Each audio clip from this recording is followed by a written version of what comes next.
आज किताब वाला में हमारे साथ हैं स्पाई विद अ डिफरेंस पूर्व रॉ चीफ एएस दुलत साहब। सत्ता के सर्कल्स में बहुत सारे लोग उन्हें मिस्टर कश्मीर कहते हैं। फारूक अब्दुल्ला साहब निजी तौर पर संभवतः आर्टिकल 370 हटाए जाने के पक्ष में होते, तो आपको गलत कोट तो नहीं किया क्या? लिखा तो आपने यही है। अगर कोई भी इस किताब को पढ़े और कहे कि इसमें कुछ ऑब्जेक्शनेबल चीज है तो मैं माफी मांगूंगा। आपने लिखा है कि साहब उमर अब्दुल्ला सिर्फ 50% कश्मीरी हैं। अब मैं सच लिखूं या खुश करने वाली लिखूं? Kashmir is also religious problem. Religious तो ये शुरू से था, अगर इसको देखा जाए ऑनेस्टली डीपली। जो मौजूदा सरकार की कश्मीर नीति है, हाउ डू यू एनालाइज? तो अफसोस इस बात का है कि हमारी कश्मीर नीति कभी रही नहीं। 370 के जाने के बाद पाकिस्तान कितना बड़ा फैक्टर रहेगा कश्मीर मसले में? कश्मीर को थोड़ी एम्पैथी के साथ देखें तो पाकिस्तान का कोई रोल नहीं है। पाकिस्तान अब जो है कश्मीरियों के दिमाग में एक फॉल बैक पोजीशन है। हिस्ट्री ये कहती है कि जब भी हमने बात करनी चाहिए, पीठ में छुरा घोंपा टाइप। मुशर्रफ ने कहा कि हम कभी भी पाकिस्तान को यूज नहीं होने देंगे फॉर टेरर अगेंस्ट इंडिया। पूर्व राष्ट्रीय सुरक्षा सलाहकार एम.के. नारायणन वो ये कहते थे कि अगर कहीं डंडे का काम है तो मैं अजीत डोवाल को भेजूंगा, और अगर कहीं नेगोशिएट करना है तो अमरजीत सिंह दुलत को। आज मैं सच कहता हूँ कि अगर मैं इधर उधर देखता हूँ तो मुझे एक ही फिक्र है कि अगर डोवल साहब ना रहे या रिटायर हो जाए या कोई उनकी जगह लेने वाला है नहीं आज।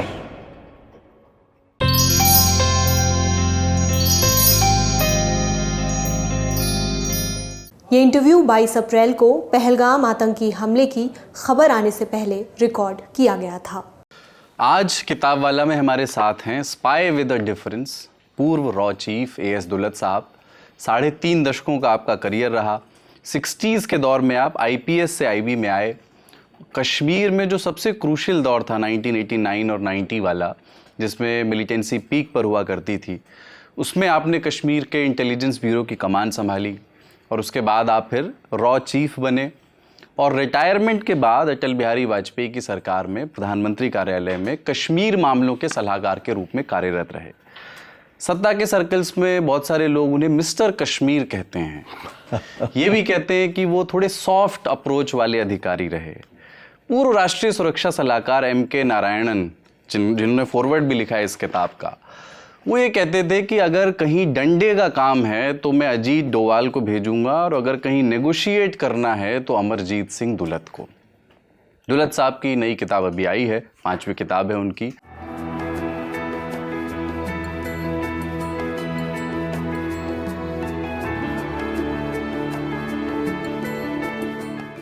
The chief minister and the spy.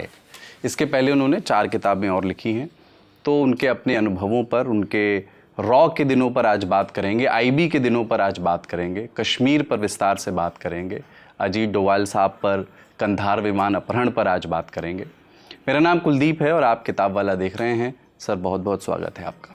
बहुत बहुत शुक्रिया आपका, बहुत बहुत धन्यवाद आपका। ये जो किताब है, पहले मैं इसके टाइटल पे बात करना चाहता हूँ। मतलब जाहिर है कि ये आपके, इसमें आपकी और फारूक अब्दुल्ला साहब की तस्वीर है। जी। The chief minister and the spy, Kashmir में आपके काम करने के तजुर्बों के बारे में है, पर प्राइमरीली आपके और चीफ मिनिस्टर के बीच के संवाद के बारे में। इसमें लिखा है एन अनलाइकली फ्रेंडशिप। इसको अगर आप थोड़ा समझाएं कि क्यों ये एक अनलाइकली फ्रेंडशिप थी। देखिए, एक चीफ मिनिस्टर और एक इंटेलिजेंस अफसर के दरमियान दोस्ती कमी होती है जब वो इंटेलिजेंस अफसर बाहर का हो। तो अगर उनका हो तो और बात है। मैं तो दिल्ली का अफसर था, तो इसलिए it is an unlikely friendship. बाकी जो टाइटल है वो मेरा नहीं है, वो पब्लिशर्स का है। अगर मैं इसको टाइटल देता तो कुछ और ही देता। क्या देते? अब मालूम नहीं, द फारूक आई न्यू और something like that I would have said. इसके ये इसमें लिखा है किताब में कि this book is a collection of secrets, encounters and untold stories, some whispered, some explosive. किताब साहब रिलीज़ नहीं हुई थी, उसके पहले कुछ एक्सप्लोजिव हो भी गया। कुछ अखबारों में ये गलती हो गई ना कि ये किताब रिलीज़ होने से पहले ही कुछ लोगों के पास पहुंच गई, जिन्होंने किताब पढ़ी नहीं, लेकिन उसमें से कुछ निकाल लिया या किसी ने निकलवा दिया। मैं बताता हूँ कि क्या निकला। बस लोगों ने वो खबरें पढ़ी हैं, तमाम अखबारों में पढ़ी, छपी वो, और उसमें ये था कि उसकी व्याख्या ऐसे की गई कि फ़ारूक अब्दुल्ला साहब निजी तौर पर संभवतः आर्टिकल 370 हटाए जाने के पक्ष में होते, पर वो ये कह रहे थे कि हमसे सलाह मशवरा नहीं किया गया, अगर मशवरा किया जाता तो हम सहयोग करते। अब आपने जो लिखा है वो मेरे पास वर्बेटम है पूरा किताब का। वो ये है कि Farooq was terribly hurt just as the BJP had never hidden its intentions towards Kashmir as far as article 370 was concerned, so too had Farooq been extremely open about his willingness to work with Delhi. Maybe he said the NC could even had the proposal passed in the Legislative Assembly in Jammu and Kashmir, we would have helped. He told me when I met him 2020, why were we not taken into confidence? अगर हमसे maybe he said कि अगर हमसे मुलाकात हमें भरोसे में लिया जाता तो हम अपनी विधानसभा में इस प्रस्ताव को 370 हटाने के प्रस्ताव को संभवतः समर्थन करते, लेकिन हमें कॉन्फिडेंस में नहीं लिया गया। तो आपको गलत कोट तो नहीं किया गया, लिखा तो आपने यही है। बिल्कुल नहीं, गलत नहीं कोट किया गया, इसका मतलब गलत निकाला गया है। और मैं तो सोचता था कि मे बी से शायद मैं बच जाऊंगा, पर उससे भी नहीं बचा क्योंकि मीडिया एक बार पीछे पड़ती है। इसका सारा मतलब, इसका तथ्य ये था कि डॉक्टर साहब बड़े दुखी थे, he was really heart broken, और मेरे को कहने लगे कि हमारे साथ ये हुआ है। देखिए, सिर्फ उनको और उनके बेटों उमर को बंद नहीं किया गया था, उनकी बेटी को और उनकी बहन को भी पकड़ के ले गए थे, एक दिन हवालात में रखा था। तो सारी फैमिली में बड़ा वो था कि भाई हम तो हमेशा दिल्ली के साथ रहे। तो उस कॉन्टेक्स्ट में ये बातें डॉक्टर साहब ने मेरे से की कि अगर फिर हमें कॉन्फिडेंस में क्यों नहीं लिया गया, हमें बताया क्यों नहीं, शायद हम भी मदद कर देते। मे बी का मतलब यही है ना, शायद हम भी मदद कर देते। असेंबली तो तब थी नहीं, तो उनका मतलब ये था कि अगर पहले बताया जाता, जब असेंबली थी, या बट बेसिकली अब इसका इंटरप्रिटेशन उल्टा दिया गया कि मैं कह रहा हूँ कि डॉक्टर साहब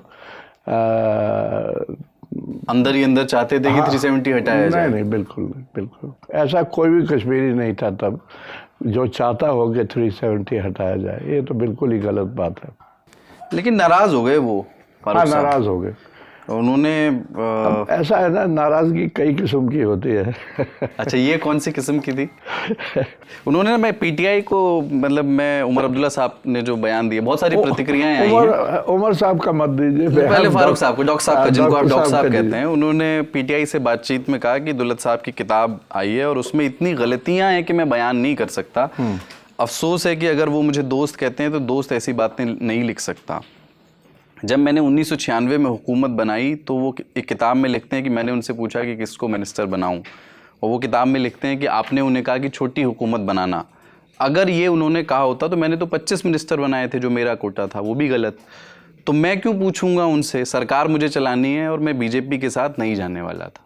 तो वो कह रहे हैं कि सिर्फ यही एक मसला नहीं है, किताब में और भी ये जो भी डॉक्टर साहब ने कहा ना, सब सही है, लेकिन जो ये कहते हैं ना, इसमें बहुत गलतियां हैं। ये गलतियां तो पहली किताबों में भी हैं, ये रेपिटेशन है।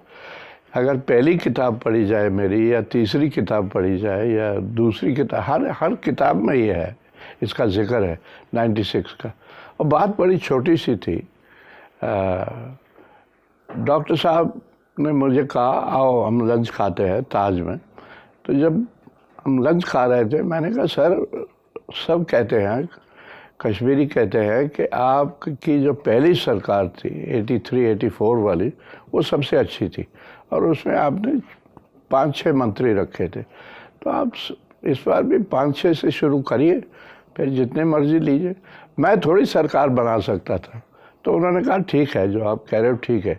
लेकिन जब स्वेरिंग इन हुई, जब ओथ सेरेमनी हुई, तो डॉक्टर साहब इतने इमोशनल थे कि वो जब स्टेज पे थे तो उन्होंने, जैसे यहाँ बहुत सारे लोग, और दिल्ली से बहुत लोग आए थे, इसलिए इमोशन बहुत था। और डॉक्टर साहब ने उसको भी बुलाया, 25 मिनिस्टर बना लिए। अब मैं थोड़ी रोक सकता हूँ डॉक्टर साहब को। सरकार मैंने थोड़ी बनानी थी, ये तो एक सुझाव था कि सर आपकी पहली सरकार बहुत अच्छी थी, इस बार भी अगर 5-7 से शुरू करें तो अच्छा है।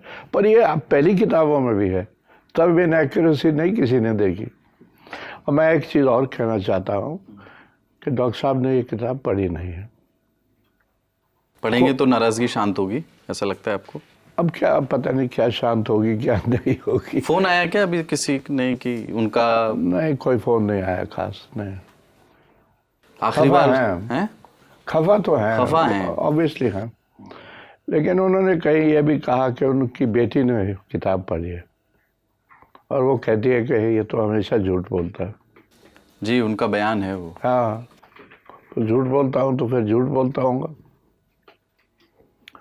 पर ये जिक्र पहली किताबों में भी है इसका। उमर साहब ने भी कहा कि फारूक साहब को उन्होंने बुरी तरह से दिखाने में कोई कसर नहीं छोड़ी है, और एक कहावत है कि जब हमारे ऐसे दोस्त होते हैं तो दुश्मनों की ज़रूरत नहीं होती। ठीक कह रहे हैं उमर साहब। हाँ। पर ये आपकी ट्रेनिंग का हिस्सा है नहीं? नहीं, पर उमर साहब भूल गए कि 37 साल तो निकल गए। देखिए, आयरॉनिकल चीज़ ये अजीब बात यह है कि मेरे कोई इससे पहले, जैसे आपने कहा, 4 किताबों में 8-10 लॉन्च हुए होंगे किताबों के, उसमें से 3-4 लंदन में भी हुए। हर एक बार डॉक्टर साहब वहाँ शामिल थे। इस बार नहीं आए, लेकिन अब जब उनकी किताब आई तो वो नहीं आया। अब आप सोच लीजिए, अगर कोई भी इस किताब को पढ़े और कहे कि इसमें कुछ ऑब्जेक्शनेबल चीज़ है तो मैं माफ़ी मांगूंगा। कल मेरे नारायण साहब से बात हो रही थी जिन्होंने फॉरवर्ड लिखा है, तो उन्होंने कहा, राष्ट्रीय सुरक्षा सलाहकार जी, तो उन्होंने बल्कि कहा ये हंगामा किस चीज़ का है, एक सेंटेंस से या एक पैरे से किताब थोड़ी बनती है, किसी ने सारी किताब पढ़ी है? यही सवाल मेरा भी है। आपका जो पेशा रहा ताउम्र, उसमें ये पेशा ही तो खराब है। उसमें रिलेशनशिप बिल्ड करना सबसे महत्वपूर्ण चीज़ होती है, रिश्ता बनाना। और आपने इसीलिए अनलाइकली फ्रेंडशिप का नाम दिया, क्योंकि आप दिल्ली के गए हुए अधिकारी और दिल्ली से गए हुए सीनियर अधिकारियों पे कश्मीर की स्थानीय लीडरशिप भरोसा करेगी, वो टेढ़ा काम लगता है, लेकिन आपने वो लंबे समय तक वो भरोसा बनाया और कायम रखा, कम से कम फारूक अब्दुल्ला साहब से। अब ये किताब लिख करके उसको ताक पर रख देंगे, ऐसा सोचा था लिखते हुए कि इससे नाराज़ हो जाएंगे शायद फारूक साहब? नहीं, सवाल ही नहीं तो मैं लिखता ही नहीं किताब। और देखिए, मज़े की बात यह है कि किताब का जब लॉन्च हुआ या रिलीज़ हुआ, उससे 8-10 दिन पहले मेरी डॉक्टर साहब से बात हुई। मैं उनको याद दिला रहा था कि 18 को आपको आना है। कहने लगे बिल्कुल आऊँगा। मैंने कहा 17 को आ जाइए। कहने लगे नहीं, मुझे शादी अटेंड करनी है जम्मू में, तो 18 सुबह में मैं दिल्ली पहुंच जाऊंगा।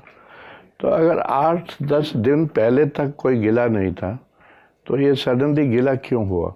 ये गिला इसलिए है क्योंकि वो हिंदुस्तान टाइम्स में वो आर्टिकल फ्रंट पेज पे छपा, हाँ, कि मैंने कहा है कि डॉक्टर साहब 370 के खिलाफ नहीं थे।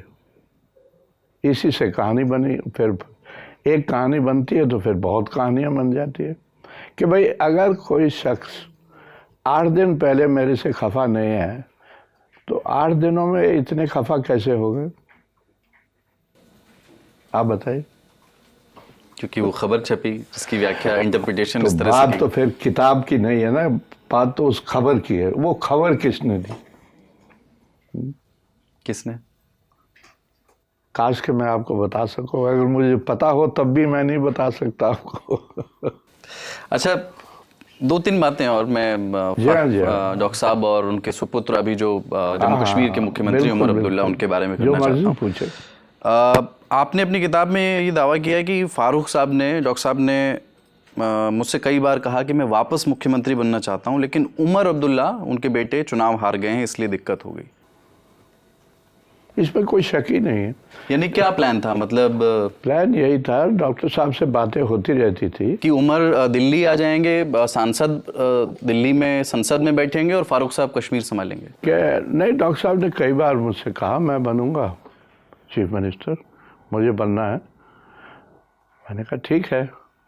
और अगर आपने किताब में देखा भी होगा कि मैंने विजयधर को कोट किया है जी, क्योंकि उनके साथ इलेक्शन से पहले कुछ दिनों पहले गुफ्तगू हो रही थी कश्मीर के बारे में, और वो कश्मीर के बारे में बहुत कुछ जानते हैं। तो मैंने कहा फिर उमर फिर चीफ मिनिस्टर बनेगा? उन्होंने कहा नहीं, उमर के बस का नहीं है ये फारूक साहब ने कहा?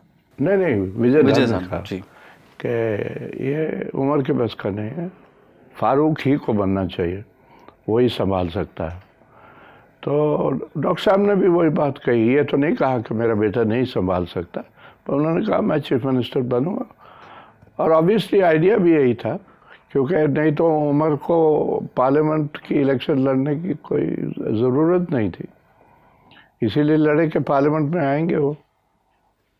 ठीक है, एक सिर्फ हमारे दर्शकों के लिए संदर्भ कि जहां जहां इस बातचीत में डॉक्टर साहब शब्द इस्तेमाल होगा, आप समझें उसको फारूक अब्दुल्ला की बात। फारूक अब्दुल्ला, मैं फारूक साहब कह दूंगा। हाँ नहीं ठीक है, आप डॉक्टर साहब ही कहिए। आप वो यही कहते हैं उन्हें या मैं तो यही कहता हूँ, और किताब में भी यही लिखा है ज़्यादातर, पर कई जगह फारूक भी लिखा है। जी, वाजपेयी सरकार, अटल बिहारी वाजपेयी आपको खासा पसंद करते थे। आपने कश्मीर में जो काम किया, आप कश्मीर के लिए एडवाइज़र के तौर पर पीएमओ में आपने मुझे काम पसंद करते थे या नहीं, मैं उनको बहुत पसंद करता था क्योंकि मैं, अटल जी एक ख़ास शख्सियत थी, पोइट भी थे, स्टेट्समैन भी थे, और कारीगर भी थे, पॉलिटिशियन भी थे, सब कुछ थे। आपने लिखा है कि अटल बिहारी वाजपेयी के समय ये प्रस्ताव आया था, वाजपेयी सरकार फारूक अब्दुल्ला को वाइस प्रेसिडेंट बनाना चाहती थी। प्रस्ताव नहीं, एक उनको बताया गया था कि भाई आप दिल्ली क्यों नहीं आ जाते, आपको वाइस प्रेसिडेंट बना देंगे। अब ये प्रधानमंत्री ने क्या कहा, डिप्टी प्राइम मिनिस्टर ने क्या कहा, मुझे कोई इल्म नहीं।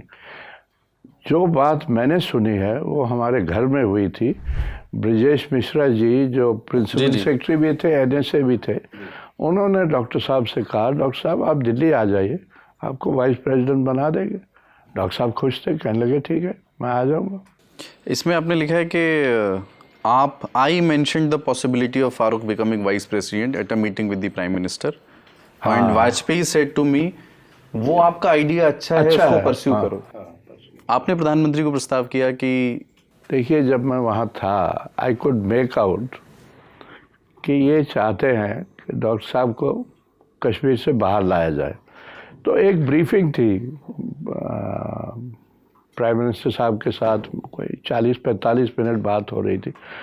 तो अटल जी ज़्यादा बोलते नहीं थे, सुनते ज़्यादा थे, उनको सुनने की आदत थी। तो जब सारी बातें ख़त्म हुई तो उन्होंने कहा वो आइडिया आपका अच्छा है, उसको चलाओ। And I said it deliberately to the prime minister कि मतलब आई वांटेड टू नो कोई चांस है इनका वाइस प्रेसिडेंट बनने का। तो उन्होंने कहा ये अच्छा आइडिया है, इसको चलाइए।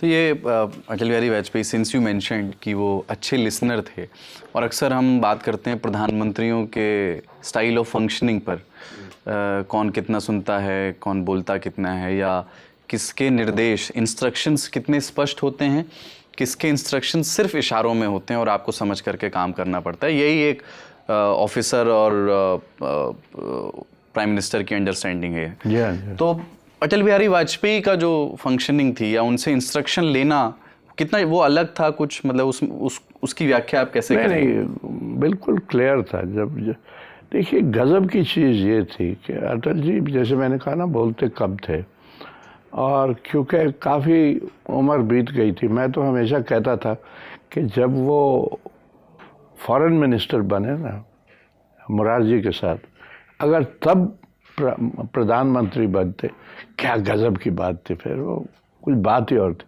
अब जब वो प्रधानमंत्री बनते हैं तो फिर he has mellowed with age, he's become more cautious, तो इसलिए ज़रा बातें कम होती थी। पर जब एक बात अटल जी कह देते थे ना, उसको कोई चैलेंज नहीं करता था। जैसे डॉक्टर फारूक भी जब कोई बात कहते हैं ना, किसी के मजाल नहीं कि पार्टी में कोई चैलेंज करे। इसीलिए मैंने लिखा है किताब में, यही नेशनल कॉन्फ्रेंस है, यही कश्मीर है।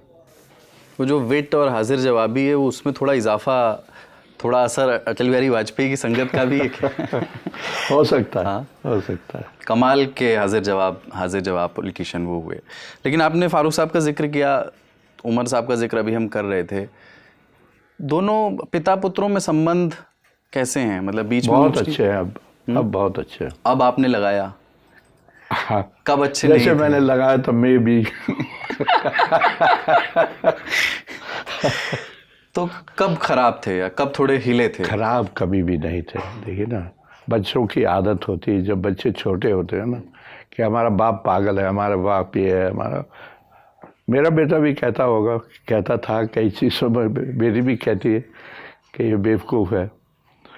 पर फिर टाइम बीत जाता है, फिर बेटा भी समझने लगता है कि भाई यही ठीक है। और बाप तो ये तो बहुत अच्छा बाप मैंने देखा है।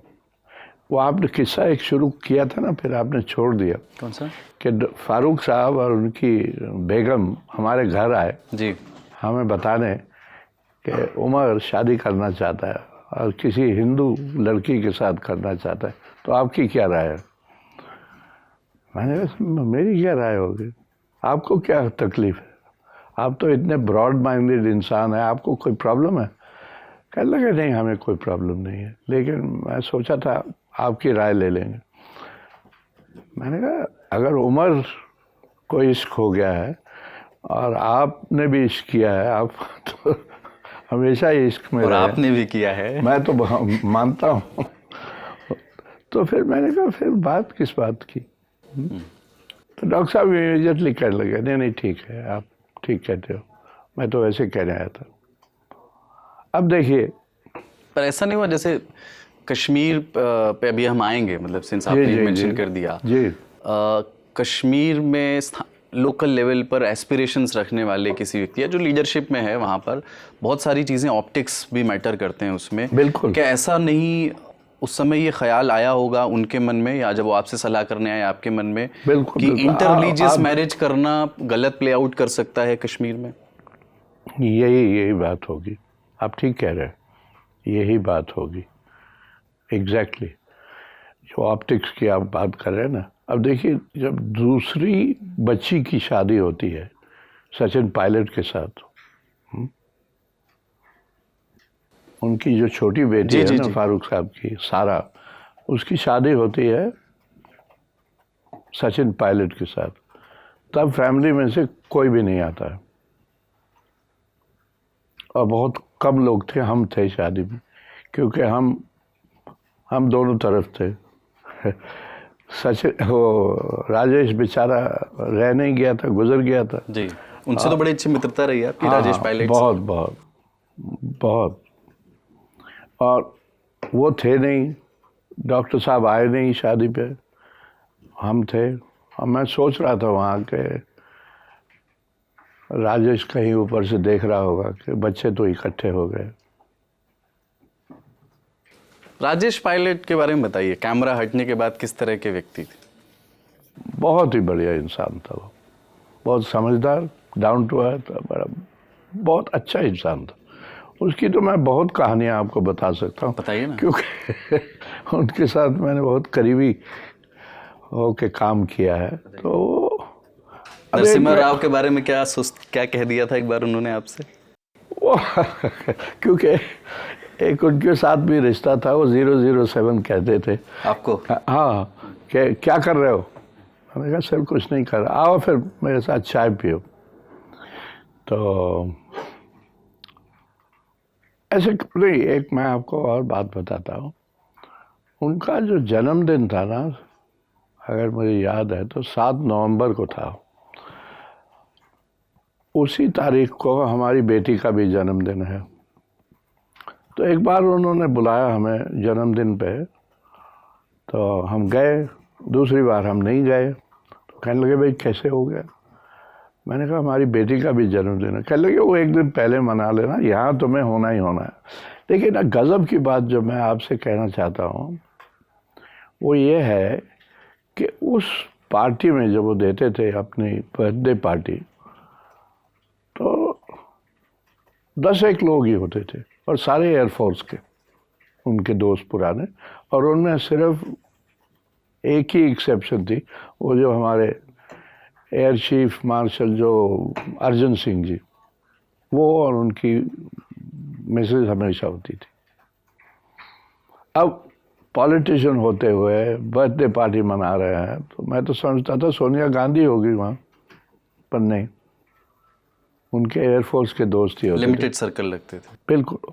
और जब शादी हुई बेटी की, जब बेटी की शादी हुई, पहले बेटी की शादी हुई, सचिन की शादी बाद में होती है, जब बेटी की शादी हुई तो 2 फंक्शन किए पायलट साहब ने। एक तो गाना बजाना था, कॉकटेल डांस, ये वो, उसमें दोस्त थे, दोस्तों के अलावा कोई नहीं था। अब शादी होती है तो मैं इधर उधर देखता हूँ, कोई पॉलिटिशियन नहीं। एक सोच साहब आए थे, तो सैफुद्दीन सोच साहब। हाँ, सैफुद्दीन सोच साहब।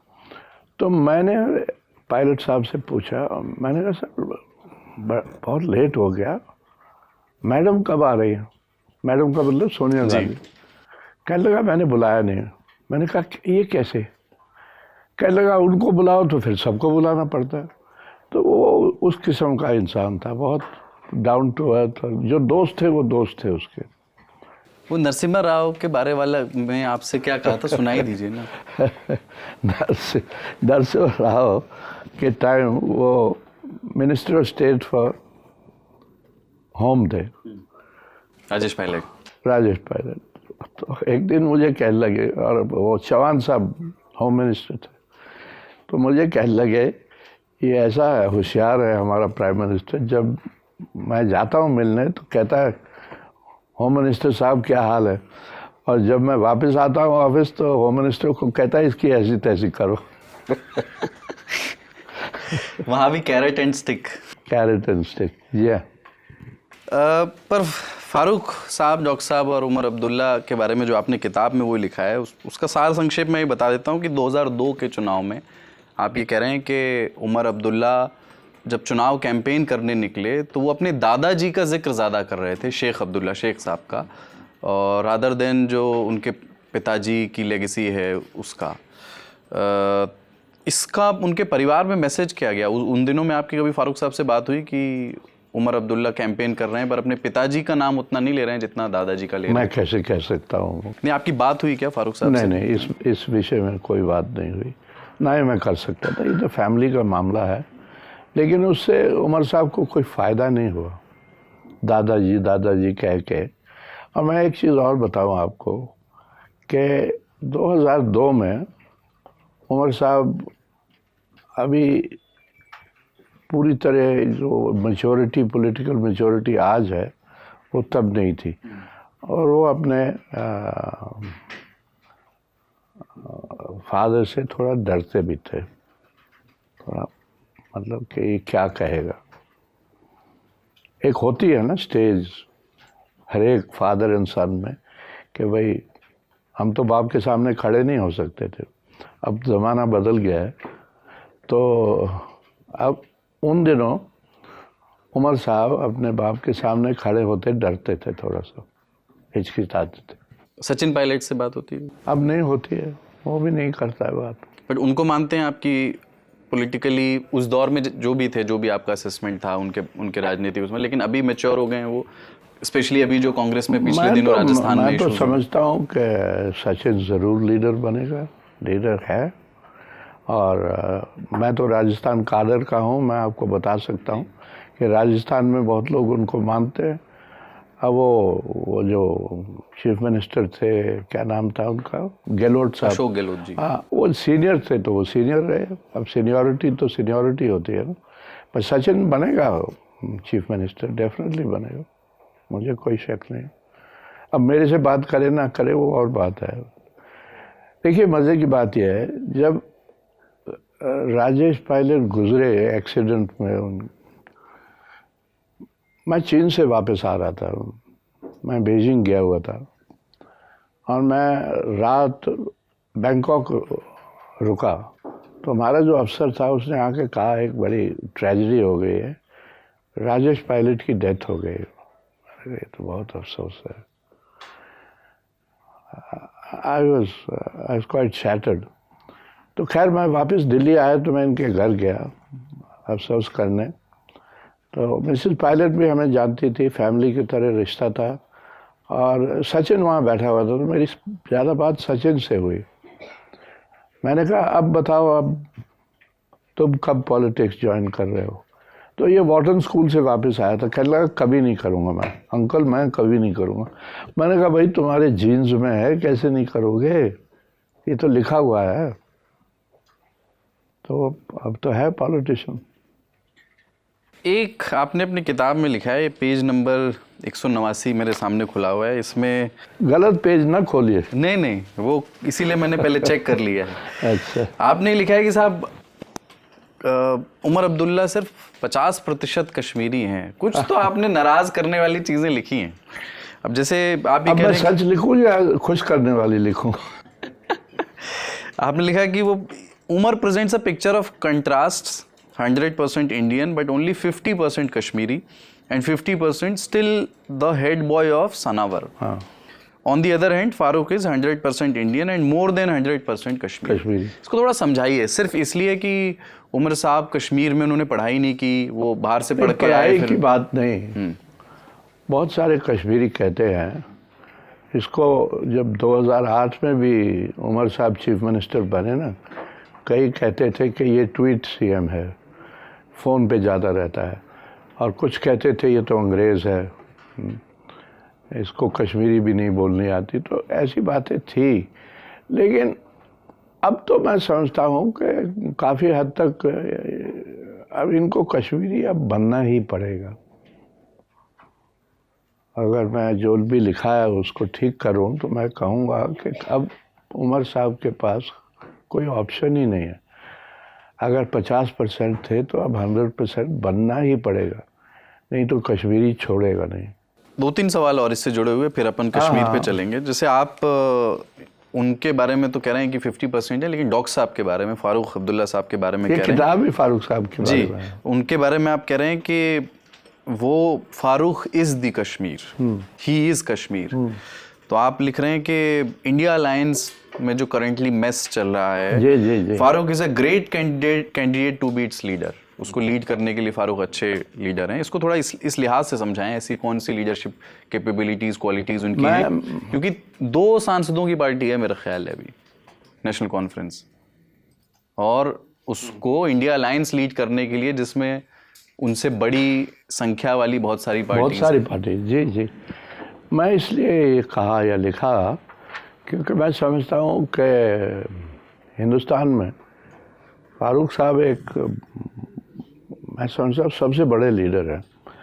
अब इसको इंडिया अलायंस को चलाने के लिए अगर मेरे से कोई पूछे तो सोनिया जी से बेहतर कोई नहीं है, क्योंकि मैंने नेताओं के बारे में बहुत कुछ सुना। सोनिया के बारे में कोई बुरी बात नहीं, कभी भी नहीं सुनी है मैंने।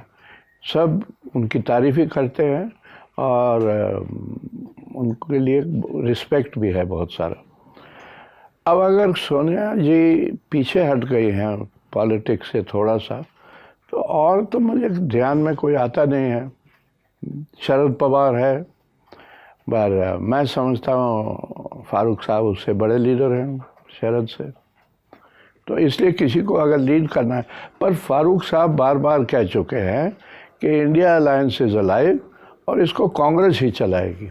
लोकसभा के चुनाव तक तो इंडिया अलायंस वॉज अलाइव, पता नहीं अभी है नहीं, बहुत सारी डिफरेंसेस हैं। दिल्ली में विधानसभा चुनाव हुआ, पश्चिम बंगाल में जो हो रहा है आप देख ही रहे हैं। एनीवे, लेकिन फारूक साहब के बारे में आपने ये भी लिखा कि उनके एम्बिशन में था या है, आई डोंट नो, राष्ट्रपति बनना। ज़रूर था। तो अगर वाइस प्रेसिडेंट बनते तभी तो प्रेसिडेंट बनते। ज़रूर था। तो ये फारूक साहब ने आपसे खुद कहा या आपने नहीं इंटरप्रेट किया? इंटरप्रेट किया। उन्होंने कभी कुछ नहीं कहा। उन्होंने तो यही कहा, हाँ मैं दिल्ली आने के लिए तैयार हूँ अगर मुझे वाइस प्रेसिडेंट बनाया जाए। मेरी एक बार पेशी भी हुई अच्छा। हाँ, इस किताब में भी होगा जिक्र। उन्होंने बुलाया मुझे दफ्तर, और दफ्तर कभी बुलाते नहीं थे, घर पे ही बात होती थी, तो दफ्तर बुलाया। मई का महीना था, मैं श्रीनगर में था, तो उनको खबर मिली कि मैं श्रीनगर में हूँ, तो मुझे बुलाया। प्रेसिडेंट वाइस प्रेसिडेंट की इलेक्शन शायद अक्टूबर में थी, तो मई का महीना था, उन्होंने बुलाया। मुझे कहा क्या हो रहा है दिल्ली में? मैंने कहा सर क्या हो रहा है, दिल्ली चल रही है। बोले नहीं नहीं, मुझे बनाएंगे वाइस प्रेसिडेंट। मैंने कहा क्यों नहीं बनाएंगे, सब ने तो आपसे कहा है। कहने लगे कहा तो है, पर मुझे कोई इतबार नहीं इन पे। तो उनकी बात सही रही, नहीं बनाया। आपने भी जिस पार्टी का जिक्र किया, राजेश पायलट की पार्टी, और वहाँ सैफुद्दीन सोज जो शादी की शादी, हाँ, जी शादी पे थे जी, तो सब थे। तो सैफुद्दीन सोज जम्मू कश्मीर कांग्रेस के प्रेसिडेंट भी रहे, कांग्रेस के नेता वहाँ के जी। स्थापित। उनके करीब ही रहते थे वहाँ। हाँ, फारूक अब्दुल्ला साहब का उनके बारे में कोई विचार जो भी रहे हो, लेकिन 1999 में जब अटल बिहारी वाजपेयी वाली सरकार गिरी, जिसमें सैफुद्दीन सोज साहब के वोट से ही कहा जाता है कि वो गिरी, उसके बाद वो विचार बदल गए थे के पायलट साहब के? नहीं, फारूक अब्दुल्ला साहब के सैफुद्दीन सोज के बारे में। हाँ, उन्होंने कहा है ये हर इसने तो हमारे खिलाफ वोट दे दी, क्योंकि वो जो वहाँ वोटिंग हुई थी, फारूक साहब ने अटल जी के साथ वोट दिया था, बीजेपी के साथ, और सोज साहब ने कांग्रेस की तरफ वोट दिया था, अगेंस्ट। तो बल्कि डॉक्टर साहब ने मुझे कहा तुम ठीक कहते थे, ये तो निकला। मैंने कहा सर, किताब में लिखा है ये शब्द। मैंने कहा सर मैं कहता तो ठीक था, बट ये शायद इसने चीज ठीक ही की है। आप समझ रहे हो मेरी बात? नहीं कि अगर वोट कांग्रेस को दिया है तो ठीक किया है, ये भी मैंने कहा था तब। आप क्या सोचते हैं सैफुद्दीन सोज के बारे में? आपने लिखा है मतलब आप ये कि वो नहीं, आंखों में आंख डाल के बात नहीं करते थे, उनका एक खास तरीका था बात करने का। कई लोग होते हैं जो आंख नहीं मिलाते, कोई इधर देखता है, कोई उधर देखता है, कोई सिर से ऊपर देखता है। सिर्फ सोज साहब नहीं, और भी हैं लोग ऐसे। तो सोज सर साहब से ऊपर देखना मतलब जैसे आपसे बात कर रहे हैं, मैं आपसे बात कर रहा हूँ, देख रहा हूँ यहाँ सर के ठीक ऊपर। हाँ, तो उससे ज़रा लगता है कि भाई ये है कहाँ, ये है कौन, ये कर क्या रहा है। थोड़ा सा वहम सा होता है कि भाई ये आँख क्यों नहीं मिलाता है। जो इंसान आँख ना मिलाए उस पर थोड़ा शक नहीं होता है? होता है ना? ये तो आप भी मानते हैं कुलदीप जी। नहीं, मैं मतलब आप इस विधा के मास्टर हैं, बॉडी लैंग्वेज और आंखों को पढ़ने के। कश्मीर की बात करते हैं। आपने लिखा कि 1990 के आसपास कश्मीर में जो तबाही हुई उसके जिम्मेदार जनरल जियाउल हक हैं। उस कहानी को थोड़ा सा अगर आप समझाएं। नहीं, हम शायद सभी थे जो वहाँ थे। जनरल जिया का तो मैंने इसलिए कहा, जिक्र किया, क्योंकि वो प्रेसिडेंट थे तब पाकिस्तान के, जनरल भी थे, फौज के भी चीफ रहे। तो पाकिस्तानी जर्नैलों में मैंने ये देखा है, क्योंकि मैं मिला हूँ कुछ लोगों से, कि वो 71 को नहीं भूल सके, बांग्लादेश। तो वो हमेशा उनके दिमाग में था कि we have to get revenge for 71। तो कश्मीर में जो कुछ हुआ, मैं समझता हूँ वो इसीलिए शुरू हुआ। और कश्मीरी लोगों के लिए उसमें बेट ये था कि आप आज़ादी दिलवा देंगे आपको। हाँ, अगर आप इम्पैक्टफुल कुछ करते हैं तो हमारी सेनाएं आएंगी। और हाँ, वो कुछ हुआ। And they took the bait. हाँ, they took the bait. अभी आपने पिछले साल एक इंटरव्यू दिया था, पिछले साल मतलब आप देते ही रहते हैं, बट अक्टूबर 2024 का आपका इंटरव्यू है राहुल श्रीवास्तव जिस्ट न्यूज़ के साथ। उसमें आपने ये कहा Kashmir is also religious problem. ये बहुत बड़ी डिबेट का हिस्सा रहा है कि is Kashmir a political problem, या पहले पॉलिटिकल प्रॉब्लम था अब रिलीजियस प्रॉब्लम हो गया है, या since the beginning it has been a religious problem. आपने इतना टाइम काम किया, मिस्टर कश्मीर लोग कहते हैं, आप सरकार के गो टू पर्सन रहे। प्लीज इसको थोड़ा सा समझने में मदद। I'll try and explain this. Religious तो ये शुरू से था, अगर इसको देखा जाए ऑनेस्टली, डीपली, शुरू से था। पर वहाँ जो मैंने देखा है हिंदुओं और मुसलमानों में कोई ऐसी मतलब इकट्ठे ही थे, कोई गड़बड़ नहीं थी। तो उस हिसाब से कोई रिलीजियस इशू नहीं था एज टाइम वेंट ऑन। अब तो खैर बहुत ज़्यादा रिलीजियस इशू हो गया, कोई माने या ना माने। अब तो कश्मीरी खुल के कहते हैं कि अब तो हिंदू मुसलमान का यहाँ है जो भी है झगड़ा। और ज्यों ज्यों टाइम बीत रहा है उससे ये ख्यालात बढ़ रहे हैं। एक और किस्सा है, मैंने इस किताब में है या नहीं है, मैंने फारूक साहब से कहा था क्योंकि मुझे कई कश्मीरियों ने कहा कि शेख साहब ने गलती की हिंदुस्तान के साथ रह के, जिन्ना के साथ चले जाना चाहिए था, हम वहाँ ठीक रहते, वही रिलीजियस। तो मैंने डॉक्टर साहब से ये बात कही तो डॉक्टर साहब का रिस्पांस ये था ये वही है, तब भी यही बोलते थे अब भी यही बोलते। उनका मतलब था ये जो रेडिकलाइज जमाती हैं इनका ये मानना है, इनका ये कहना है। तो जब शेख साहब ने फैसला किया हिंदुस्तान के साथ रहने का, तब भी ये जमाती जो थे कहते थे कि ये कश्मीर का फैसला दो पंडितों ने कर दिया है। दो पंडितों का मतलब पंडित नेहरू और पंडित अब्दुल्ला, क्योंकि हाँ मतलब पहले तो ये पंडित ही थे, हाँ कन्वर्टेड। ऐसा है। मौजूदा सरकार की आप ये इस बात के हिमायती रहे हैं कि कश्मीर स्पेसिफिक एक एडवाइज़र या एक ऑफिसर, सीनियर ऑफिसर होना चाहिए जो कश्मीर की नीतियों के लिहाज से, मतलब सीधे प्राइम मिनिस्टर को, जैसे पहले व्यवस्था थी अटल बिहारी वाजपेयी के समय जो रोल आप निभा रहे थे। आपसे M.K. नारायणन ने संभवतः पूछा था कि जब आप एग्जिट कर रहे थे 2004 में, सरकार चली गई थी अटल बिहारी वाजपेयी की, कि अब कश्मीर कौन देखेगा, तो आपने बिल्कुल बेलाग तरीके से कहा ऑफ कोर्स अजीत डोभाल देखेंगे। उसके बाद से जिस तरीके से कश्मीर में जो जो चीज़ें हुई हैं, सब बहुत बड़ा डिसीजन हुआ कि 370 के प्रावधान हटाए गए और जो विशेष राज्य का दर्जा था वो हट गया। मौजूदा सरकार की कश्मीर नीति जिस दिशा में है, जिस ओर वो जा रही है, चूँकि आपके बारे में ये बात थी कि ये थोड़े से सॉफ्ट अप्रोच इस्तेमाल करके काम करने वाले आदमी हैं। अजीत डोभाल के बारे में ये बात है कि आप कैरेट हैं तो वो स्टिक हैं, वो डंडे के जोर का इस्तेमाल करने से नारायण साहब कह रहे हैं। जी, नारायण साहब को कोट कर रहा हूँ, वो हिचकते नहीं इस बात से डोभाल साहब, अगर डंडे के इस्तेमाल की ज़रूरत पड़ती है तो। जो मौजूदा सरकार की कश्मीर नीति है, how do you analyse it? देखिए, जब आप नीति की बात करते हैं ना, तो अफसोस इस बात का है कई बार जब मैं सोचता हूँ कि हमारी कश्मीर नीति कभी रही नहीं। अगर एक ही चीज़ कंसिस्टेंट है वो ये है कि कश्मीर को मेन स्ट्रीम कैसे किया जाए। सन 47 से लेके आज तक यही है कि कश्मीर कैसे मेन स्ट्रीम हो। ये पाकिस्तान का जो है मसला, ये कश्मीर के दिमाग से कैसे निकले, और उसमें मैं समझता हूँ we have been I think 80-90% successful. Pakistan is not a factor any more? नहीं है, लेकिन ये इसमें भी अप एंड डाउन रहता है।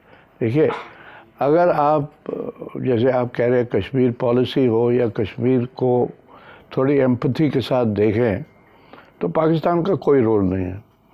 पाकिस्तान अब जो है कश्मीरियों के दिमाग में एक फॉल बैक पोजीशन है। जब हिंदुस्तान हमें गाली देता है, जब हिंदुस्तान हमारे साथ मतलब फेयरली बिहेव नहीं करता है, तो फिर पाकिस्तान तो है ही है ना, तो पाकिस्तान भी उसका फ़ायदा उठाता है। एक चीज़ बताएं कि 370 के जाने के बाद पाकिस्तान कितना बड़ा फैक्टर रहेगा कश्मीर मसले में, ये थोड़ा कम हुआ है। आपने एक जगह ये भी कहा कि सेपरेटिज़म का मसला भी अब चला गया है वो उसके साथ। हाँ, चला गया। तो अब कश्मीर के बारे में दो तरह की बातें हो सकती हैं, उसके सोल्यूशन को देखने के दो नज़रिए हो सकते हैं। एक ये कि रीजनल लीडरशिप को डेमोक्रेटिक तरीके से उस पर भरोसा जताया जाए और रीजनल लीडरशिप को उभरने दिया जाए जो कश्मीर के ही लोग हैं, और वे उभरें, वे सरकार अपनी चलाएं और उनको सपोर्ट करे दिल्ली। बिल्कुल। दूसरा तरीका ये है कि आप रीजनल लीडरशिप को कमज़ोर करें वहाँ, क्योंकि कई बार वो उन पर दिल्ली की नज़र ये हो सकती है कि कई बार वो नौजवानों के सेंटिमेंट को देखते हुए नेशनल एजेंडा को उस तरीके से नहीं मानता जैसा चाहते हैं। तो हम दूसरा अप्रोच ये हो सकता है कि रीजनल लीडरशिप को कमज़ोर किया जाए, एक नेशनल पार्टी वहाँ भविष्य में कभी सत्ता में आए जो नेशनल एजेंडा को जो है, जो राष्ट्र प्रेम है, राष्ट्रवाद है, उसको बढ़ावा दे, और जिससे फिर कई लोग इस तरह की बात करते हैं कि ट्रेन चलेगी और वहाँ जाएंगे, फिर से स्थापित होंगे कश्मीरी पंडित जो गए, डेमोग्राफी में भी चेंज होना चाहिए। ये दूसरा तरीका है। अब आपकी क्या राय है इसमें? क्या कोई इनके बीच की बात है ये जो आप कह रहे हैं ना, एग्जैक्टली दिस, इसी वजह से मैं कहता हूँ कि हमारी कोई कश्मीर पॉलिसी रही नहीं, कभी ये कभी वो, कभी बीच में कुछ और। पर जो पहली बात आपने कही थी, सही बात वही है कि अगर आप कश्मीर की जो रीजनल पार्टी है, और एक ही पार्टी है बेसिकली, नेशनल कॉन्फ्रेंस, और अब तो उनके पास एक स्वीपिंग मैंडेट भी है, अगर उसको सपोर्ट किया जाए तो कश्मीर का जो मसला है वो काफ़ी हद तक हल समझे हो गया फिर। लेकिन अगर इससे भी आप खुश नहीं और इसको भी आप चाहते हैं कि कभी नीचे हो कभी ऊपर हो, तो फिर तो कश्मीर भी वैसे ही चलेगा। कश्मीर में फिर कोई हल नहीं। फिर इसीलिए मैं कहता हूँ पाकिस्तान से बात करनी ज़रूरी है। फिर दूसरा तरीका ये है कि पाकिस्तान से बात कर। किससे? पाकिस्तान में? पाकिस्तान के आ हुक्मरान गए से? ना आप किस पे वो मुझे मुशर्रफ, जनरल मुशर्रफ याद आते हैं, क्योंकि जब कारगिल हुआ और उससे पहले अटल जी बस लेके गए थे लाहौर, तो लोगों ने कहा कि अब इससे कैसे बात होगी, ये तो विलन है कारगिल का। लेकिन अटल जी ने या अडवाणी जी और अटल जी ने मिल के मुशर्रफ को बुलाया, आगरा समिट हुआ, उसके बाद पार्लियामेंट पे अटैक हुआ, फिर भी अटल जी ने कहा मैं तीसरी बार फिर जाऊंगा पाकिस्तान, और गए जनवरी 2004 में साक समिट में गए। अच्छी बातें हुई मुशर्रफ के साथ, एक रेजोल्यूशन भी हुआ जिसमें मुशर्रफ ने कहा कि हम कभी भी पाकिस्तान को यूज़ नहीं होने देंगे फॉर टेरर अगेंस्ट इंडिया। ये रेजोल्यूशन है, पर इन चीज़ों को हमने चलाया नहीं ना। हिस्ट्री ये कहती है कि जब भी हमने बात करनी चाहिए, हम तो हमेशा तैयारी थे बात करने के लिए। पाकिस्तान भी यही कहता है। कामयाब नहीं हुआ कभी भी, और पीठ में छुरा घोंपा टाइप रहा। अब देखिए, अटल जी रहते, जो मैं समझता हूँ, थोड़ी बहुत मेरी समझ है, तो ये होता। अटल जी वॉज डिटरमिन्ड कि this permanent confrontation with Pakistan, इसको ख़त्म करना ही है, और उसमें उस लाइन पे लगे हुए थे। डॉक्टर मनमोहन सिंह भी चले उसी लाइन पे, लेकिन नहीं हुआ। बदकिस्मती ये है कि नहीं हुआ। अब भी हो सकता है, मोदी जी से ज़्यादा तो कोई है ही नहीं जो कि कोई कर सके, अगर मोदी जी चले उस लाइन पे। तो गए थे वो नवाज शरीफ के?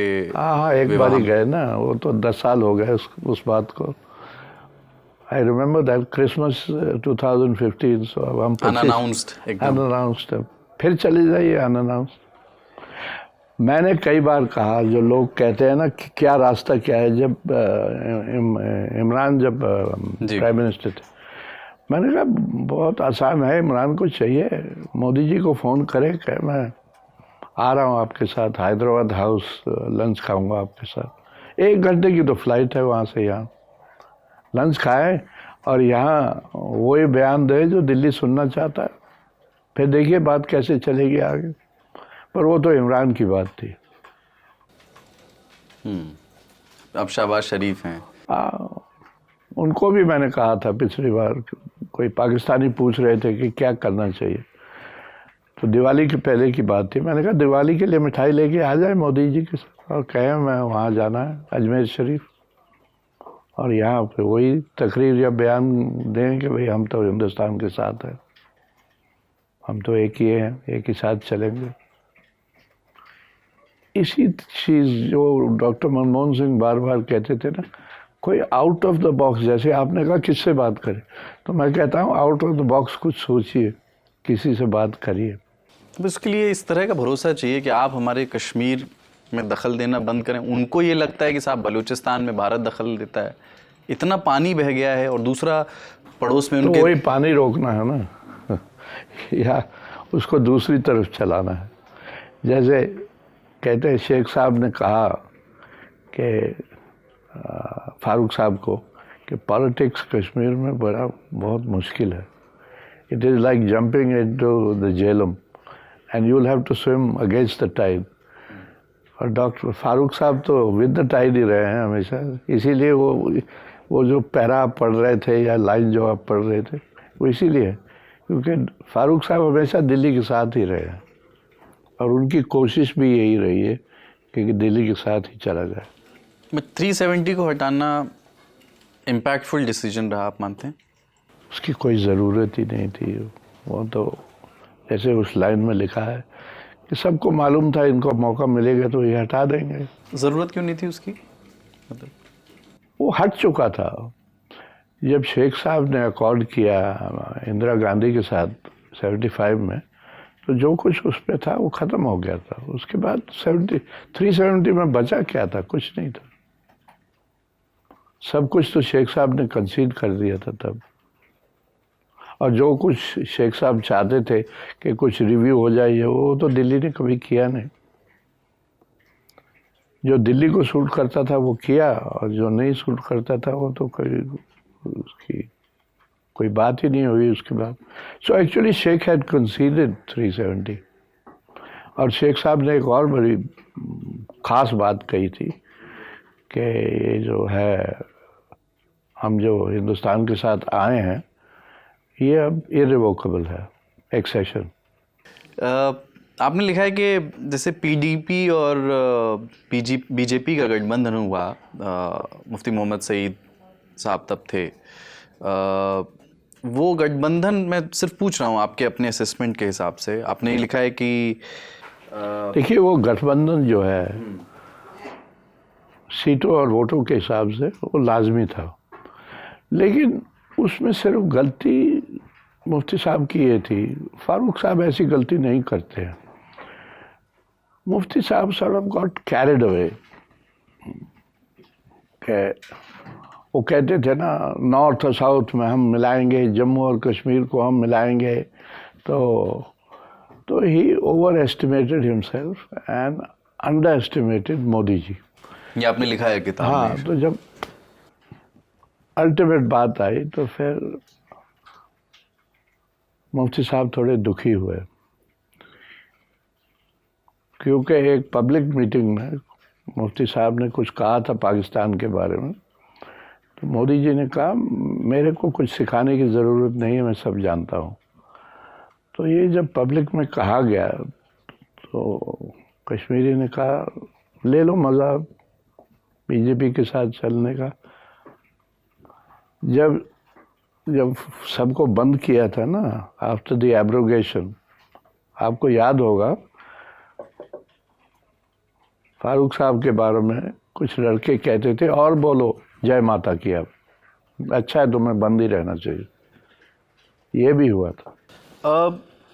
अगर ये गठबंधन चल जाता, इसको एक दूसरे नज़र से देखें, वो अंडर एस्टिमेटेड और ओवर एस्टिमेटेड वाली बात किनारे रखें, फर्ज करिए कि पीडीपी बीजेपी गठबंधन रहता और सरकार पूरी चलती,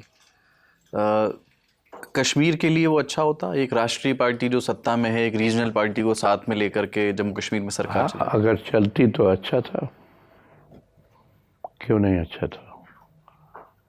क्योंकि regional interest, regional aspirations, emotions को जगह मिलती और बीजेपी को अलाइन होना पड़ता उसके साथ। देखिए ना, बात यही है कि कश्मीरी और कश्मीरियों के जहन में एक बात है कि अटल जी की बीजेपी और थी, मोदी जी की बीजेपी और है। सो अटल जी की बीजेपी तो फर्स्ट क्लास थी हमारे लिए। आपको याद होगा शायद जब मोदी जी की सरकार बनी 2014 में, सबसे पहला बयान मीरवाइज का आया था और उन्होंने कहा हम सपोर्ट करते हैं इसको। इस सरकार को, मोदी जी की सरकार को, क्योंकि बीजेपी पहले भी कश्मीर को समझती थी। हम समझते हैं कि अगर मोदी जी उसी रास्ते पे चलते हैं तो कश्मीर के लिए बहुत अच्छा वो होगा। जो कश्मीरियत, जमहूरियत, हाँ, वही वो बात फिर अब सोच कुछ थोड़ी सी अलग है। आपने इसमें ये भी लिखा है कि चैप्टर है father and son, page number 196। When Afzal Guru was hanged in February 2013 for his involvement in the December 2001 attack on Parliament, Umar was chief minister and he was extremely annoyed, asking what the rush was to hang Afzal Guru. जी हाँ, जी वो इस बात से annoyed थे कि अफजल गुरु को इतनी जल्दी क्या थी फांसी देने की। जी हाँ। उमर साहब ने कहा भी था कि वो जो डेथ रो में होते हैं, इससे 11-12 भागे हैं, उनको फांसी पहले लगा लीजिए, इसको क्यों चुना है? क्योंकि ये कश्मीरी है, क्योंकि it didn't go down well in Kashmir. और लोगों ने कहा कि He was a convicted। हाँ, पर और भी थे ना convicted, he was not the only one. बल्कि मुझे फ़ोन आए क्या कहते हैं श्रीनगर से, और मैंने तब डॉक्टर मनमोहन सिंह से मिलने के लिए रिक्वेस्ट भी की थी, पर तब डॉक्टर साहब बिज़ी थे, मिले नहीं मुझसे।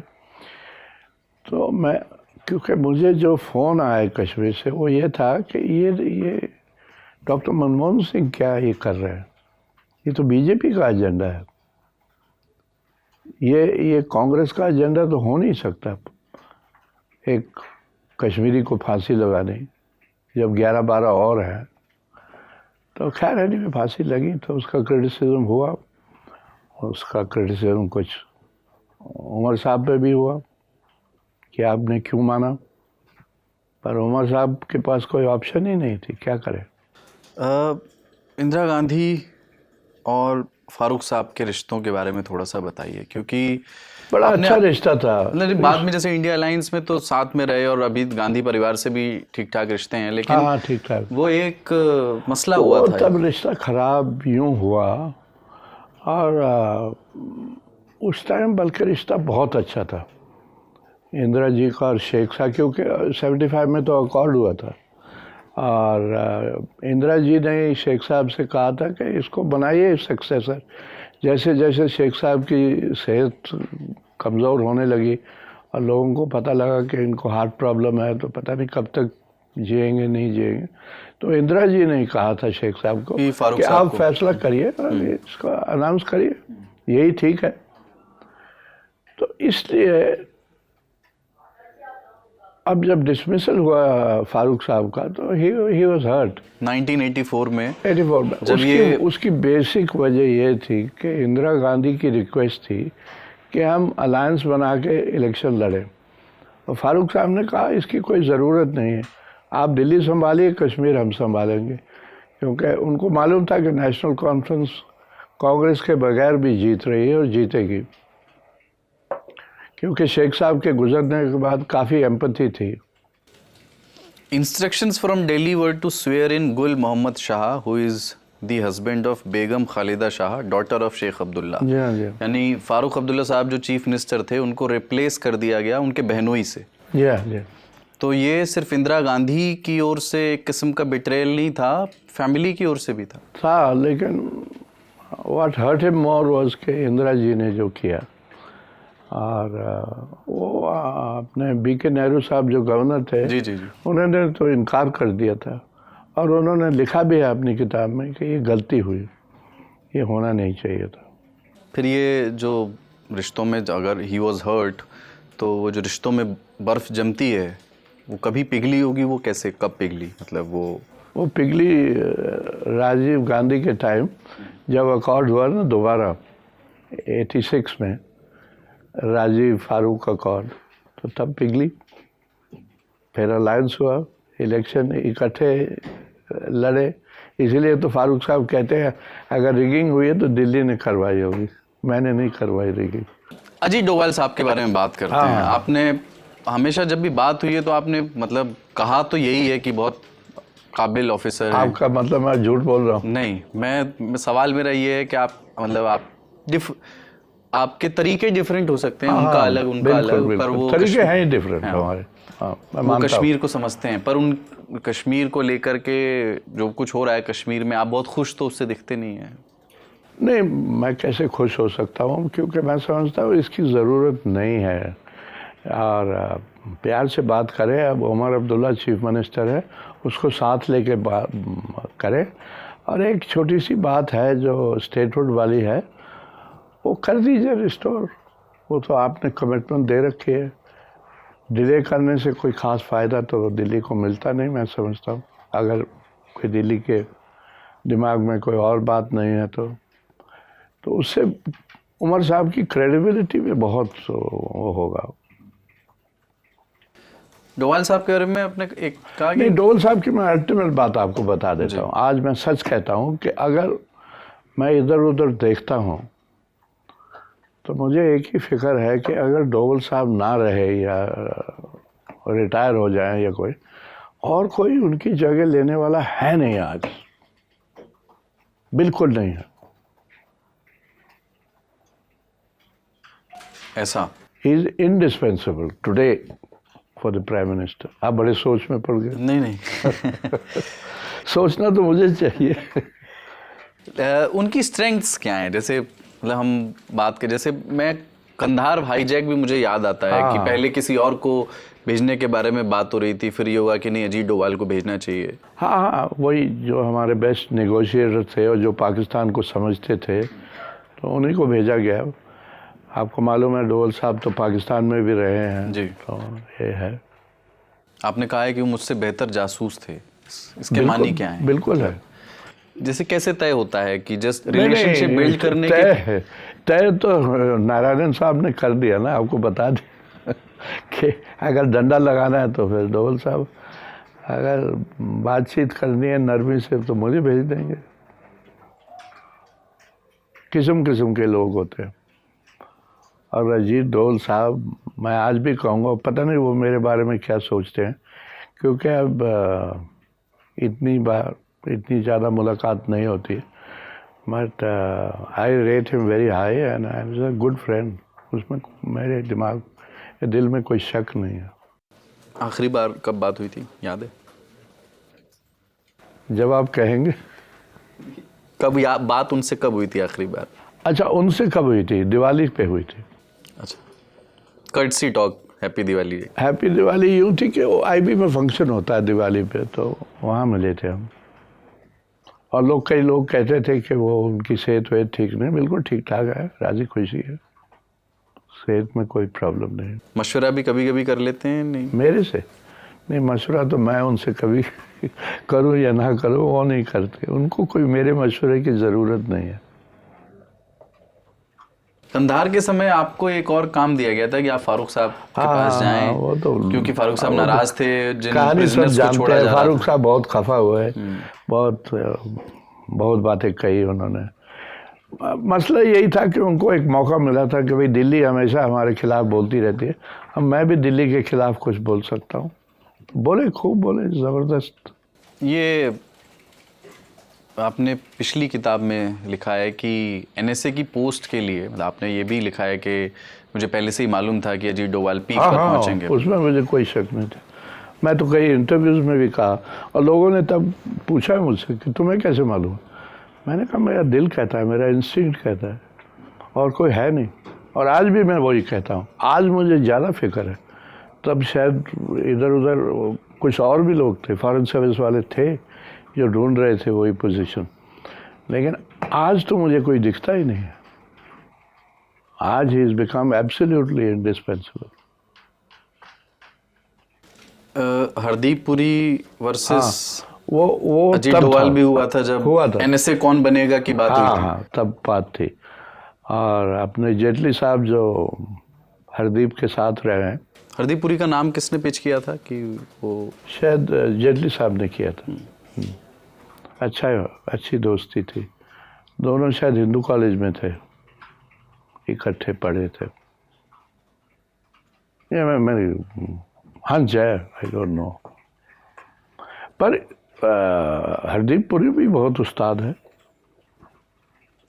He would have made a good NSA. उसमें भी कोई शक नहीं है मुझे।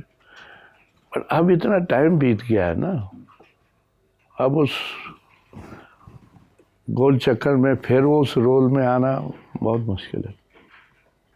जब कोई जासूस किसी दूसरे देश में अंडर कवर के तौर पर काम करता है, तो उस दौर में जब आप रॉ में थे और अब के दौर में, अब तो बहुत चीज़ें बदल गई, टेक्नोलॉजी है, बट फिर भी उसके सामने चैलेंजेस क्या क्या होते हैं? जैसे मैं एक दिन बैठ करके सोच रहा था, लोनलीनेस, क्योंकि हमेशा आप एक पर्दा आवरण ओढ़ करके हैं, और लोनलीनेस बहुत बड़ी चीज़ है, बड़ा मुश्किल होता है। इंसान कुछ है, कुछ और बन के रहना। मैं आपको एक छोटी सी मिसाल देता हूँ। उस दिन वो हमारे बुक लॉन्च में भी आया था हाशिम कुरैशी। वो बेसिकली JKLF में था। वो पहला जो प्लेन हाईजैक किया था ना, वो हाशिम ने किया था। तो मैं जब RAW में गया तो सुनने में आया कि हाशिम कुरैशी वापस आ रहा है। मैंने कहा किस लिए आ रहा है? अगर बाहर हमारे काम आ रहा है तो यहाँ आके क्या करेगा? तो मैं उसको मिलने गया बाहर विदेश। तो जब हमने हाथ मिलाया तो मैंने कहा मेरा नाम दुलत है। तो हाशिम ने कहा वो तो ठीक है, बट अपना असली नाम तो बता दीजिए। मैंने कहा मैं क्या करूं, मेरा नाम ही दुलत है। अब हाशिम किताब लिख रहा है। अच्छा, ये जो एक तो एजेंट होते हैं और सारी खुफिया एजेंसियां भेजती हैं उनको अपने सूचनाएं गैदर करने के लिए, फिर कुछ लोग डबल एजेंट हो जाते हैं। हाँ, डबल एजेंट ज़्यादा काम आते हैं। ऐसा कैसे? ऐसे कि मतलब है कि वो वहाँ की बात भी बता सकते हैं क्योंकि अंदर घुसे हुए हैं वहाँ, पर आपकी बात भी तो बता सकते हैं। हमारी बात बता सकते हैं। फिर वो आपको बैलेंस करके एस्टिमेट करना है कि ये हमारा नुकसान कितना कर सकता है और ये फ़ायदा कितना कर सकता है। अब इतनी तो होशियारी होनी चाहिए ना एक जासूस में कि वो हमारा नुकसान करेगा या फ़ायदा करेगा। मैंने तो देखा है कि फ़ायदा ही होता है।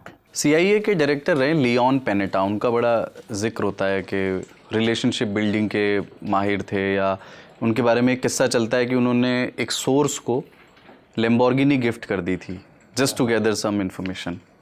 हो सकता है। पेनेटा की स्टोरी मैंने नहीं सुनी।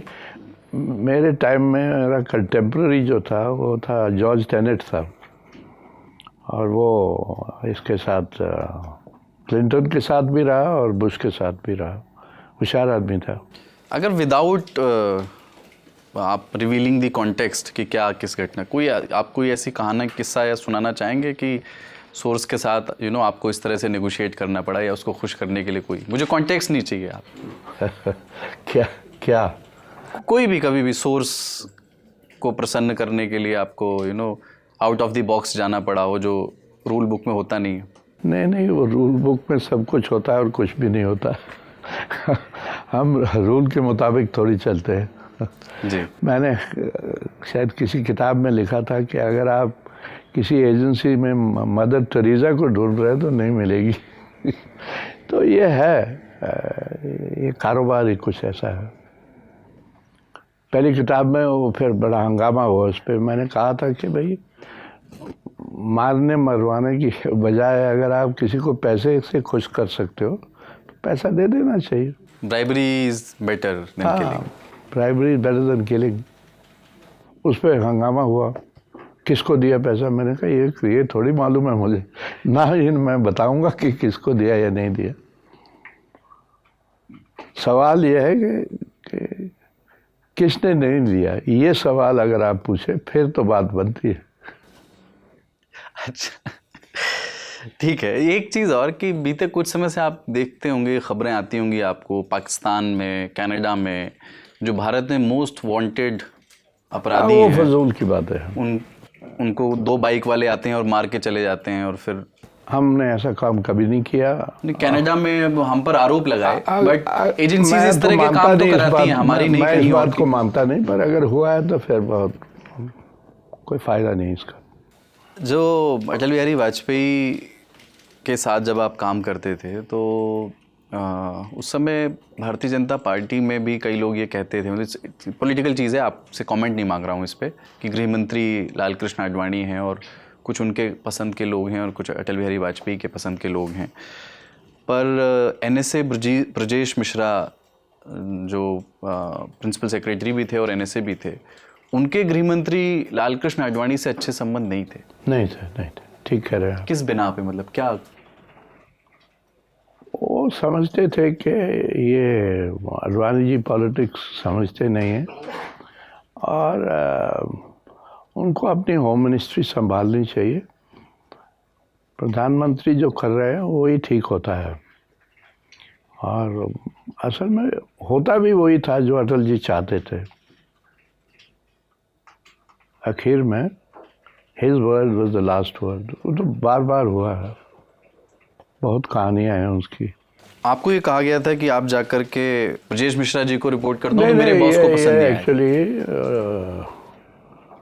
डोवल साहब ने मुझे कहा था, तब वो बीच में थे, ना इधर ना उधर। तो कश्मीर पे हम चर्चा करते रहते थे, तो डोवल साहब ने एक बार मुझे कहा कि आप आडवाणी जी से क्यों नहीं मिलते, क्योंकि डोवल साहब की आडवाणी जी के साथ बहुत अच्छी बनती थी। तो उनका कहना यह था कि अगर आप आडवाणी जी से ज़्यादा रेगुलरली मिले तो कश्मीर के कई मसले हम हल कर लेंगे। मैंने कहा ये बड़ा मुश्किल है, मेरा बॉस इधर बैठता है, उसकी बनती नहीं है, और मैं उधर चला जाऊं तो ये भी खफा होंगे, वो पता नहीं क्या समझेंगे। आडवाणी जी जब मुझे बुलाएं तो मैं हाजिर हूँ, लेकिन मैं अपने इनिशिएटिव पे उधर जाऊं थोड़ा सा मुश्किल लगता है मुझे। तो डोवल साहब होशियार है, समझते थे उस बात को। इट वॉज अनफॉर्चुनेट, मैं तो खुद भी मानता हूँ कि रिश्ता ऐसा नहीं होना चाहिए सरकार में। इंडियन एक्सप्रेस में ना आपकी एक प्रोफाइल अभी हाल में छपी, जिसमें कुछ ऑफिसर्स से भी जिन्होंने आपके साथ या कहीं काम किया होगा कश्मीर में, उनसे उनके नाम नहीं छपे हैं। ठीक है। नाम ना छापने की शर्त पर उन्होंने आपके बारे में कुछ कुछ बातें कही हैं। तो an officer who served in Kashmir at the time says Dulat had a way of engaging with people, probably it was the empathy that he exuded. He somehow won the trust of all the people he met. He made promises that he was not sure Delhi would keep, but they believed him. Many of those promises, such as grant of greater autonomy to Kashmir, were never actually kept. इसका मानी यह है कि आपने कुछ ऐसे वादे भी किए जो संभवतः दिल्ली नहीं पूरे कर सकता था। नहीं, मैंने ऑटोनॉमी के बारे में कभी नहीं कहा कश्मीरियों को कि ऑटोनॉमी आपको मिल जाएगी। ये फारूक साहब की मजबूरी थी, उनको कहना पड़ता था बार बार कि हमें ऑटोनॉमी चाहिए, क्योंकि उनको इलेक्शन लड़ना था 2002 में भी और 96 में भी, उससे पहले। तो वो मजबूरी थी डॉक्टर साहब। ये जो सेपरेटिस्ट हैं ये तो ऑटोनॉमी की बात करते थे, लेकिन उनको मालूम था कि ऑटोनॉमी तो नहीं मिलने वाली है। But did you make tall promises? नहीं, एम्पैथी ज़रूर मैंने दिखाई, बट हाँ, ये मैंने कई बार ही कहा। अब मैं बहुत साल बीत गए, मैं आपसे कहता हूँ कि मैंने कई बार कश्मीरियों से कहा कि ये बातें जो मैं आपसे करता हूँ ये अपने दिल से करता हूँ, ये दिल्ली की बातें नहीं है, मेरी अपनी बातें हैं। अपने दिल से कह रहा हूँ आपको कि ये हो सकता है, तो आप सोचिए। तो उसको मिस इंटरप्रेट करके कोई कहे कि आई मेड टॉल प्रॉमिसेस, नहीं। एक चीज़ मुझे आखिरी बताइए जो आपकी स्किल से जुड़ी है, की क्या है इस चीज़ का, कुंजी क्या है इस बात की कि किसी मुश्किल हॉस्टाइल जगह पर जहाँ इमोशनली चार्ज्ड लोग भी हो सकते हैं, आप जाएं और लोगों का भरोसा जीतें। ये लोगों के आम जीवन में भी काम आ सकती है, जो जासूसी और R&AW में काम नहीं कर रहे हैं, उनके भी। ऐसे लोगों का विश्वास जीतना बड़ा मुश्किल होता है जो ऑलरेडी बहुत शक शुबहा से घिरा हुआ है। जी हाँ जी। कैसे इस मतलब ये तो यू शेयर आप ठीक है। Personal things about yourself and then expect कि वो भी कुछ शेयर करेंगे? नहीं। देखिए बात ये है कि जब कोई मुश्किलात में फंसता है ना, तो सिर्फ दिल्ली नहीं फंसी हुई थी, कश्मीर भी फंसी हुई थी, कश्मीरी भी फंसे हुए थे। तो ये जो आप बात कह रहे हैं ना, चाहे यासीन मलिक हो चाहे शबीर शाह हो, वो मेरे से पहली बात यही कहते थे कि आपके साथ क्या बात करनी है, हम तो आज़ादी चाहते हैं। तो एक दिन मैंने यासीन को कहा आज़ादी तो मेरा बेटा भी चाहता है, लेकिन बात यह है अगर आपको आज़ादी मिलती हो तो मैं भी आपके साथ बोलूँगा हम क्या चाहते हैं आज़ादी, लेकिन आज़ादी नहीं मिलने वाली है। प्रैक्टिकल बनिए, प्रैक्टिकल बात कीजिए। शबीर कहता था वही आपके साथ क्या बात करेंगे। मैंने कहा ऐसा है शाह साहब, हम सिर्फ बातों के बारे में बात करेंगे कि बातचीत कैसे होनी चाहिए। कहने लगा ये ठीक है। तो कश्मीरी खुद चाहते थे कि कोई उनके साथ बात करे। अब ये जो जिनको हम हुर्रियत कहते हैं, जो सेपरेटिस्ट कहते हैं, सबसे ज़्यादा बातें उनके साथ मैंने ही की है, आउट ऑफ द वे जाके भी की है। जो आप टॉल प्रॉमिसेस की बात करें, टॉल प्रॉमिसेस मैंने किसी से नहीं की है, लेकिन आउट ऑफ द वे जाके ज़रूर बातें की है। मतलब कुछ अगर मिसाल दें तो?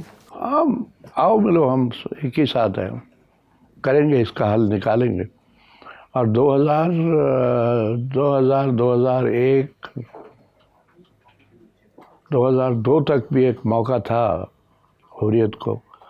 और आप कभी हुर्रियत वालों से पूछ लीजिए, वो रिग्रेट भी करते हैं कुछ उनमें कि मौका हमने गंवा दिया। जब एक अफसर था यहाँ जो उनको सपोर्ट कर रहा था और वो अपनी मस्ती में ये पाकिस्तान से डरे हुए थे ज़्यादा। मैंने तो पाकिस्तानियों से भी कहा, मैंने एक बात कही पाकिस्तानियों से, मैंने कहा आप एक बात क्यों नहीं करते, अगर आप और हमने मिल के चलना है तो ये हुर्रियत वालों से कह दीजिए ना कि हमारे साथ चलें, फिर जो समझौता होगा हम आपको बता देंगे, आप उसको कह देना कि आपने करवाया। तो ऐसे बहुत सारे मिसाइल हैं, बहुत सारी बातें हुई हैं, बहुत सारी बातें होती रहती है। कोशिश की ज़रूरत है, दिल की ज़रूरत है, और क्या है, आखिरी अब चीज बातचीत की ज़रूरत है। इसीलिए मैं कहता हूँ कोई समझौता मत करिए पाकिस्तान के साथ, बातचीत तो करिए। बातचीत में क्या डर है, बातचीत में क्या हर्ज है। हमेशा यही नहीं देखना चाहिए कि हमें मिलेगा क्या। आप कोशिश तो करिए, देख करके तो देखिए। इसीलिए मैंने कहा था इमरान खान को, यहाँ आ जाओ, मोदी जी से मिल लो। एक आखिरी चीज है, रैपिड फायर जैसा एक रैपिड फायर जैसा आखिरी चीज, आपने जिन नेताओं के साथ काम किया या जो जब आप काम कर रहे थे आपके आसपास जो नेता थे, उनमें से आप किनको चुनेंगे? मेरी टीम ने कहा है कि मैं आपसे जरूर पूछूंगा, आपका इतना वास्ट एक्सपीरियंस है। तो आपके हिसाब से आप जिनका भी नाम लेना चाहें, सबसे डाउन टू अर्थ पॉलिटिशियन कौन रहे हैं जो आपके इर्द गिर्द थे? मैं अखबार के पन्नों में छप चुके और नेहरू साहब से लेकर के नहीं, जिनके साथ आपने काम किया। नेहरू साहब से हम कहाँ थे, हम तो बच्चे मैं थे। इसीलिए कह रहा हूँ जिनके साथ काम किया। इंदिरा जी को भी मैंने एज ओनली एज सिक्योरिटी अफसर देखा है, not so much as intelligence अफसर। मैंने जो देखे हैं, देखिए आखिरकार ज़्यादा तो राज कांग्रेस का ही रहा है ना, तो हमने तो कांग्रेस के ही नेता देखे हैं। तो उसमें जैसे मैंने कहा, दो खास जो नेता थे, मैं समझता था दोनों प्रधानमंत्री बन सकते हैं, और राजेश पायलट और वो माधवराव सिंधिया। और क्योंकि सिंधिया जी महाराज थे और वो ज़्यादा करीब थे फैमिली के, मैं समझता था कि अगर इनमें दोनों में इनकी बारी आएगी तो शायद महाराज जी बनेंगे प्रधानमंत्री। पर Rajesh was equally good if not better. उसके बाद की बात यह है कि अटल जी से मैंने बहुत कुछ सीखा है। Doctor Manmohan Singh was a great prime minister. Modi ji को हमने बाहर से ही देखा है, सो मैं कुछ कह नहीं सकता, लेकिन मोदी जी के हित में या हक में बहुत कुछ है अगर उसका फ़ायदा उठाएं। मोस्ट विटी, इसमें तो अटल बिहारी वाजपेयी का नाम आप लेंगे? नहीं, मोस्ट विटी। विटी विटी, हाँ, या अटल जी या राजेश पायलट। उनका भी सेंस ऑफ ह्यूमर गजब था। हाँ, था। गुस्सैल पॉलिटिशियन कौन थे? सॉरी मैं नहीं समझ। गुस्सैल, गुस्सा जिनको ज्यादा आता हो।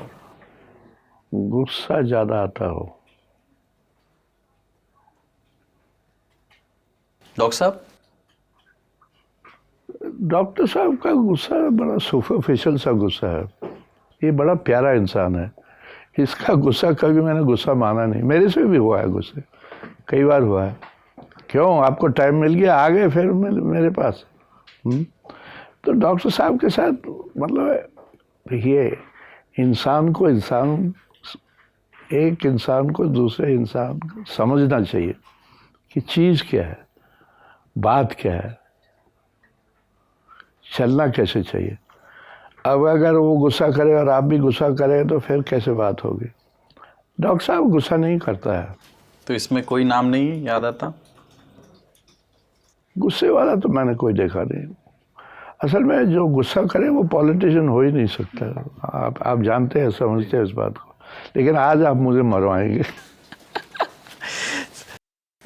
थैंक यू सो मच, आपने समय दिया, आपसे बात करके मैं बहुत आनंद आपको आया। हमेशा समय दूंगा। पर आज मैं आपको विदा कर देता हूं क्योंकि आपने बताया कि घर में आपका इंतजार हो रहा है। थैंक यू सो मच, पर इस वादे के साथ कि दोबारा एक बार फिर कभी बैठेंगे। जब आप बुलाएंगे मैं आ जाऊंगा। थैंक यू सो मच, हाजिर हूँ। Thank you. किताब वाला के इस एपिसोड में इतना ही। आपको ये बातचीत कैसी लगी कमेंट बॉक्स में हमें बताइए। देखते रहिए दी ललन टॉप।